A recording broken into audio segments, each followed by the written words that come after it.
Hi friends, இன்றைக்கி என்னோடய குட்டி தோட்டத்தை தான் உங்களுக்கு காமிக்க போகிறேன். வாங்க பார்க்கலாம். இது உங்களுக்கு லெமன் செடி, ஆலோவேரா, மணத்தக்காளி கீரை, அதுக்கப்புறமா செம்பருத்தி செடியோட ஸ்டோரியே சொல்லுவேன் நான். 6 மந்த் மோர் தென் வெயிட் பண்ணேன். அதுக்கப்புறமா தான் எனக்கு செம்பருத்தி செடி வந்தது. அதில் ஒரு ஃப்ளார் வந்திருக்கு பாருங்கள். அப்புறமா இது பர்பிள் கலரில் உங்களுக்கு ஃப்ளார் கொடுக்கும். லெமன் செடி குட்டி குட்டியாக வளர்ந்துருக்கு. அதுக்கப்புறமா தக்காளி செடி பார்க்கலாம். அப்புறமா பூசணி செடி 2 வந்துட்டுருக்கு. அதுக்கப்புறமா நீங்கள் பார்க்கலாம் என்னோட குட்டி ஆரஞ்சு செடி போட்டிருக்குங்க.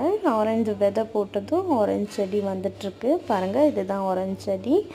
அதுக்கப்புறமா ரோஸ் செடி வந்துட்டுருக்கு. அப்புறமா கறிவேப்பிலை செடி போட்டிருக்கேன்.